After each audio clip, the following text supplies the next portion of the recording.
Hello viewers, আসসালামু আলাইকুম। আমি আবির মাহমুদ আছি আপনাদের সাথে এবং আপনারা আছেন অনলাইন স্কুলে। তো আজকের এই ডিবিএমএস লেকচারে আমরা দেখব ডেটাবেজ ইউজার সম্বন্ধে, মানে কারা কারা এই ডেটাবেসটা ইউজ করবে। তো চলুন কথা না বাড়িয়ে শুরু করা যাক।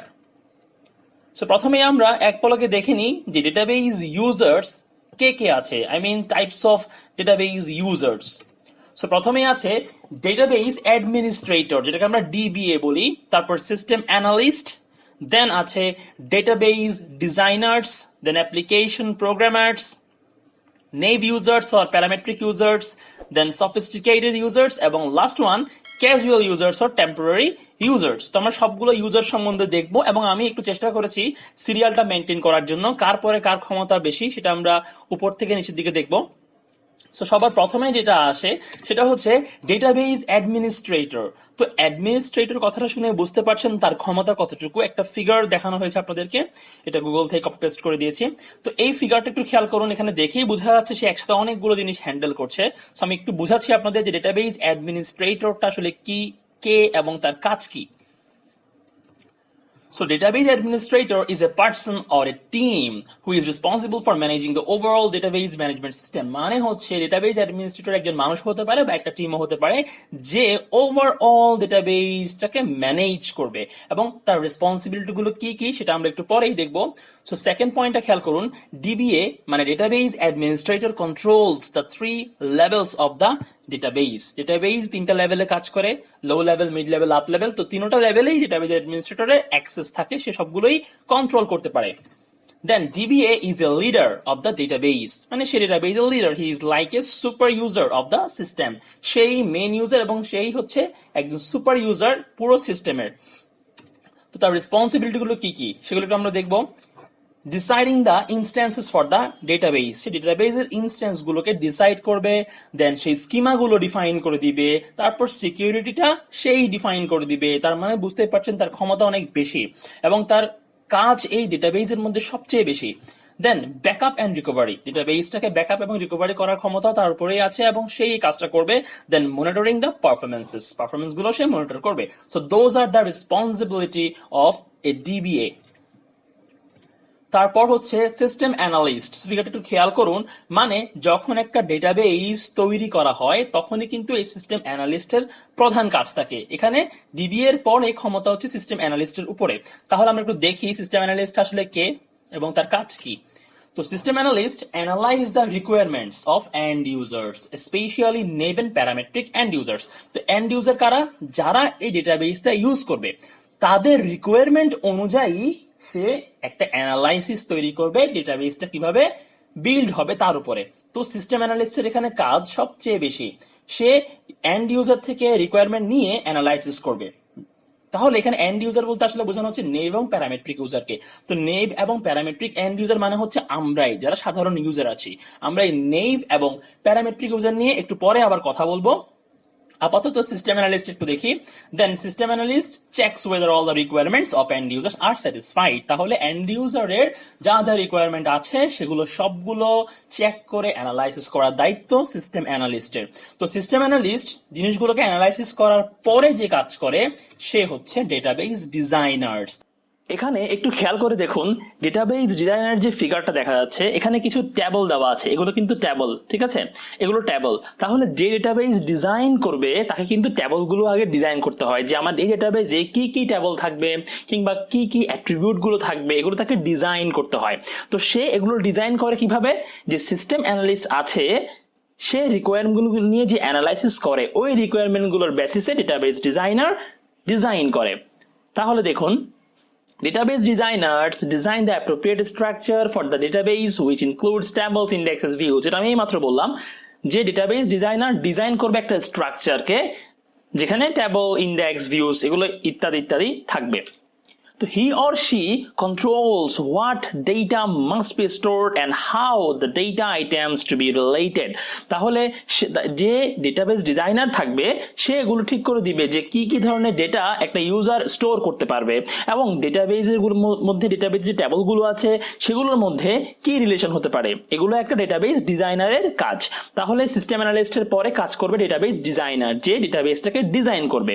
এর পরে যে আসে সে হচ্ছে অ্যাপ্লিকেশন প্রোগ্রামার্স। তাহলে খেয়াল করে দেখুন, ফিগারটা দেখে আশা করি বুঝতে পারছেন যে অ্যাপ্লিকেশন প্রোগ্রামার সে ডেটাবেসটাকে কোডিং করে একটা রূপান্তর করবে সিস্টেমে। তাহলে এখন এখানে খেয়াল করুন অ্যাপ্লিকেশন প্রোগ্রামারের কাজ কি? Application programmers are the computer professionals who write the codes for the application program. মানে হচ্ছে যে অ্যাপ্লিকেশন প্রোগ্রামার আছে সে বেসিক্যালি একজন কম্পিউটার প্রফেশনাল এবং সে কোডিং করবে। এবং কোডিং করবে কিসের বেসিসে? ওই যে ডেটাবেস ডিজাইনার যে ডিজাইনটা রেডি করে দিবে তার উপরে বেস করে অ্যাপ্লিকেশন প্রোগ্রামার কোডিং করবে, কোডিং করে ডেটাবেসটাকে তৈরি করবে। These programmers could be written in programming language like Visual Basic, Fortran, COBOL, Developer, PHP ইত্যাদি ইত্যাদি প্রোগ্রামিং ল্যাঙ্গুয়েজ ইউজ করে তারা এই অ্যাপ্লিকেশনটাকে রেডি করবে। সো অ্যাপ্লিকেশন প্রোগ্রামার কাজ করবে ডেটাবেস ডিজাইনারের পরে। এর পরে যারা আছে যে ইউজার সেটা হচ্ছে নেভ ইউজার্স অথবা প্যারামেট্রিক ইউজার্স। এটা আমি একটু করে বলেছিলাম। নেভ ইউজার্স কারা একটু দেখি। Naive users are typically unaware of the DBMS. যারা নেভ ইউজার আছে তারা বেসিক্যালি ডিবিএমএস সম্বন্ধে অতটা বিশেষজ্ঞ না। They don't need to know about the database. They just invoke database operations by entering simple commands or choosing options from a menu. তাহলে যারা নেভ users আছে তারা বেসিক্যালি ডেটাবেস সম্বন্ধে কোনো কিছুই জানে না, তাদের অত ধারণা নেই এবং তারা জানার প্রয়োজন নেই। কেন? কারণ তারা জাস্ট কিছু সিম্পল কমান্ড লিখে কিংবা কোনো মেনু থেকে অপশন চুজ করে দেয় এবং সেই অনুযায়ী ডেটাবেস তাদেরকে একটা রেজাল্ট দেখায়। এখন একটু মাথায় আসতেই পারে যে আসলে এই এক্সাম্পলগুলো কোত্থেকে আসে। একটু খেয়াল করুন। For example, naive users are users of library management system. তার মানে লাইব্রেরি ম্যানেজমেন্ট সিস্টেম এই সফটওয়্যারটা বা এই অ্যাপ্লিকেশনটা যারা ব্যবহার করে নর্মাল ইউজার আছে তারাই কিন্তু নেভ ইউজার্স। এই লাইব্রেরি ম্যানেজমেন্ট সিস্টেমের ভিতরে ডেটাবেস কিভাবে কাজ করে এটা জানা তাদের কোনো প্রয়োজন নেই। তারা শুধুমাত্র কিছু কমান্ড দিয়ে বা কিছু মেনু থেকে অপশন চুজ করেই এই সফটওয়্যারটা ইউজ করতে পারে। Then users of bank management system. একইভাবে যেমন আপনি যখন ব্যাংকে যাচ্ছেন আপনার অ্যাকাউন্ট চেক করছেন, আপনার কত টাকা আছে চেক করছেন, বা আপনি অ্যাকাউন্ট টাকা জমা দিচ্ছেন, তাহলে তারা আপনার অ্যাকাউন্টে ঢুকে টাকাটা জমা দিয়ে দিচ্ছে। এখানে কিন্তু একটা ডেটাবেস আছে। ওই ডেটাবেস সম্বন্ধে সেই ইউজারদের জানার কোনো প্রয়োজন নেই। আপনি টাকা দিচ্ছেন, তারা সেটা আপনার অ্যাকাউন্টে সেভ করে দিচ্ছে। জাস্ট মেনু থেকে অপশন চুজ করে আপনার অ্যাকাউন্টে ঢুকে তারা টাকাগুলো আপনার অ্যাকাউন্টে জমা করে দিচ্ছে। তাহলে এখানে তাদের ডেটাবেসের কুইরি জানার কোনো দরকার নেই, ডেটাবেস সম্বন্ধে জানারও তাদের কোনো প্রয়োজন নেই। দেন এটিএম মেশিন। দেখেন এটিএম মেশিনটাও কিন্তু কাইন্ড অফ নেভ ইউজার্স। আপনি যখন এটিএম মেশিন থেকে টাকা তুলতে যান আপনি সেখানে আপনার কার্ডটা ঢুকান, দেন আপনি পাসওয়ার্ড দিচ্ছেন, তাহলে সে আপনার ইনফরমেশনগুলো আপনাকে শো করছে, কত টাকা আছে সেটা আপনি দেখতে পাচ্ছেন, দেন আপনি টাকাটা তুলে নিচ্ছেন। তো এটিএম মেশিন কিন্তু এখানে একটা নেভ ইউজারের মতো কাজ করে। এটিএম মেশিনের ডেটাবেস সম্বন্ধে জানার কোনো দরকার নেই। আপনি জাস্ট টাকাটা দিচ্ছেন, আপনি অপশন থেকে মেনু চুজ করে দিচ্ছেন, আপনি টাকা তুলবেন সেটা চুজ করে দিচ্ছেন, দেন সেই অনুযায়ী সে আপনাকে একটা রেজাল্ট দেখাচ্ছে। সো এটিএম মেশিনে কিন্তু kind of naive users. Then sophisticated users. Sophisticated users kara? Sophisticated users can be engineers, scientists, business analysts who are familiar with the database. তাহলে sophisticated user হচ্ছে কারা? যারা ডেটাবেস সম্বন্ধে জানে, তাদের ডেটাবেস সম্বন্ধে ধারণা আছে। Kind of engineer, scientist, business analyst, ওরাই হচ্ছে sophisticated users. They can develop their own database applications according to their requirement. They don't write the program code, but they interact the database by writing SQL queries directly through the query processor.